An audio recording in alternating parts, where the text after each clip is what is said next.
So, today we're going to dive into a really powerful, you might even say countercultural idea: why you should think about just disappearing for 30 days. It's a concept that's all about the psychology of privacy, and honestly, it might just change how you see everything. I mean, we all feel it, right? We're living in this world that is constantly, 24/7, screaming, "Look at me." It's this nonstop parade of updates and stories and these perfectly polished moments, all fighting for a little piece of our attention. But in the middle of all that noise, have you ever just stopped and noticed the people who post, well, nothing? The ones who are just quietly, maybe even mysteriously absent from it all. You ever wonder what's going on with them? Okay, let's talk about those people for a second. Let's really dig into the story that we tend to tell ourselves about them. Because, it's a common assumption that we almost never stop to actually question. Our first thought is usually pretty simple, isn't it? We kind of just assume they're hiding something. Or maybe their lives are just uninteresting. Or that they're just totally checked out and disconnected from what's happening. But what if that whole assumption is just completely wrong? What if they're not hiding at all? In fact, the whole idea we're digging into today is that they might be doing something much, much more powerful. And that brings us to this really fundamental split in how we operate. It's this constant push and pull between seeking privacy on one hand and seeking validation on the other. And these really are two totally different ways of being, two different ways of walking through the world. In this comparison right here, this is really the heart of it all. See, on one side, you've got validation seeking. It's totally fueled by what other people think, by external feedback, and it's fragile, right? Because it needs that constant applause just to keep going. But on the other side, you've got a privacy orientation, which is driven by your own internal clarity. It doesn't need applause, which makes it, at its core, incredibly resilient.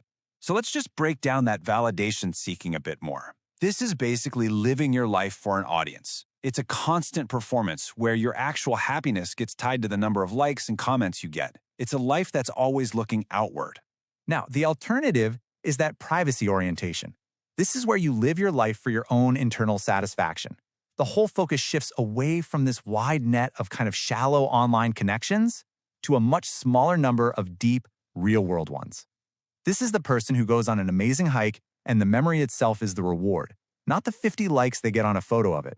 It's a totally inward-facing life. Now, this isn't just some philosophical debate, which one is better? There is some real hard psychology at play here. So let's take a look at what's actually going on inside our brains when we choose one of these paths. The key scientific term we need to know here is self-concept clarity.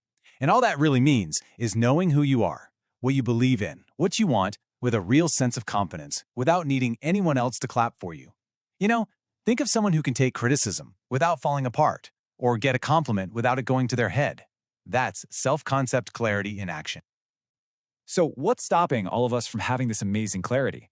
Well, the main obstacle is this really powerful, super addictive mechanism in our brains that I'm sure you've heard of, the dopamine loop. And here's how that loop works. It's actually a pretty simple but incredibly powerful cycle. Step 1, you post something online. Step 2, you wait. You check for a reaction.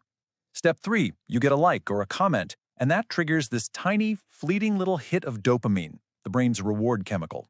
And then, before you know it, you're right back at the start, wanting to do it all over again. And make no mistake, this isn't harmless. Being stuck in this loop literally fragments our focus. It just pulls us away from deep work, deep thought, and it really weakens our real, actual connections. I mean, we've all felt it, right? You're out with a friend who is physically there, but their mind is just scrolling. That's the dopamine loop damaging a real connection right there in front of your eyes. So what's the reward for breaking out of that loop? Well, it's a completely different kind of confidence. It's a confidence that comes from the quiet power of just being unshakable. The logic here is actually pretty simple. When you make a conscious choice to step away from that constant craving for external validation, you basically force yourself to build something else to stand on, a stronger internal foundation.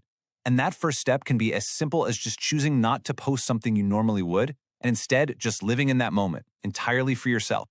And this all leads us to this central, really powerful idea. Confidence isn't loud, it's quietly unshakable. See, it's not about yelling about your accomplishments from the rooftops. It's about knowing your own value so deeply that you don't need to. Okay, so as we start to wrap this up, I want to leave you with one last question, a final thought to really chew on. Just think about that for a sec. Seriously, if there were no likes to count, no comments to read, no followers to impress, who would you be? What would you do with all that time and energy? And maybe more importantly, why does that question feel so big right now?